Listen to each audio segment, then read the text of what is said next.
আজকে রবিবার সকাল সকাল বের হচ্ছি ফুটবল খেলার জন্য। আমাদের একটা ফুটবল খেলা আছে, পিছনে আছে তুষার, মেহেদি আর অনেকে আছে।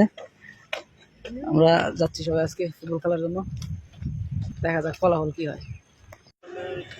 এখনো সকাল, সূর্য এখনো উঠে নাই, তার আগে আমরা রওনা দিয়ে দিয়েছি।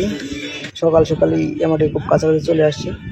সামনে ক্রসিং আছে, ক্রসিং পার হলে এমআরটি, তারপরে এমআরটিতে উঠে আমাদের গন্তব্যস্থলে পৌঁছে যাব।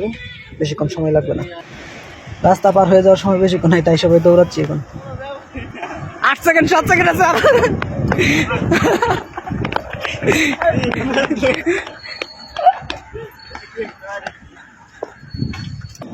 রাস্তা পার হয়ে চলে আসলাম আমাদের এমআরটি স্টেশনের ভিতরে।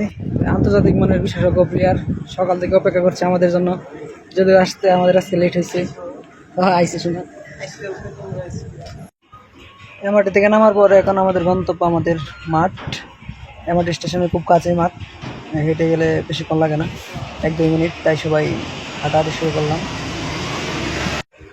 খুব বেশি সময় লাগেনি, খেলার জন্য সবাই উৎসুক, তাড়াতাড়ি চলে আসছি। এই মাঠেই আজকে আমাদের খেলা হবে। আজকের মতো খেলা সমাপ্ত, আমরা 1 গোলে জিতছি। কয় গোল? 1 গোল 1-0 উইন। 6 মাস পরে নামলাম মাটিতে। আজকে সেরা খেলোয়াড় আমাদের হাসান। হাসান অনেক ভালো খেলছে। হাসান অনেক ভালো খেলছে আজকে। আর সবচেয়ে বাজে খেলছিলাম আমি।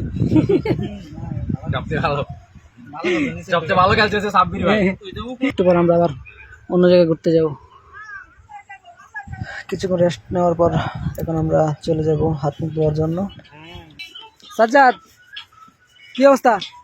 আলহামদুলিল্লাহ। হ্যাঁ, তুমি যে গোলগুলো মিস করছো।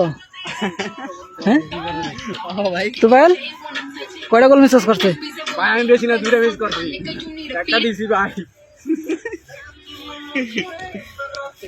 আমার রেকর্ড আছে, আমি গোল মিস করি। সিঙ্গাপুরে খেলা ভালোই লাগে নাকি? তাহলে মনে করো যে গোল দিতেই থাকি, গোল আমার রেকর্ড, গোল মিস করবো আমি, খেলার মধ্যে মিস হবেই। খেললে তুমি সেগুলো হবে তা না, 2 বছর আমরা কাছাকাছি পরে মনে করো যে খেলা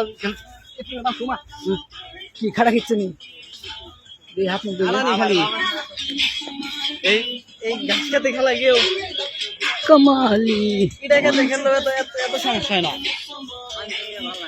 ও নৌকা বাইস হচ্ছে তো কি বেগে ঘাসতে ঘাসতে এদিকে আও। কাম আমরা সবাই একসাথে খেলার কারণে আমাদের খেলার ভিডিও কেউ করতে পারে না এবারের মতো। এটা একটা আফসোসের বিষয়, প্রত্যেকবারই এরকম হয় আমাদের সাথে। শামুক আছে দেখে, শামুক আছে দেখে।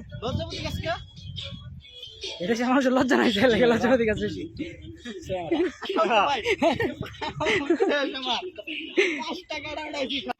আসলাম হাত মুখ দেওয়ার জন্য, আশেপাশে পুলিশ নাই, কোনো নোটিশ বোর্ড নাই, যার জন্য সবাই মিলে সিদ্ধান্ত নিলাম গোসল দিয়ে দেবো। সবাই তাড়াহুড়ো করে গোসল দিয়ে দিচ্ছি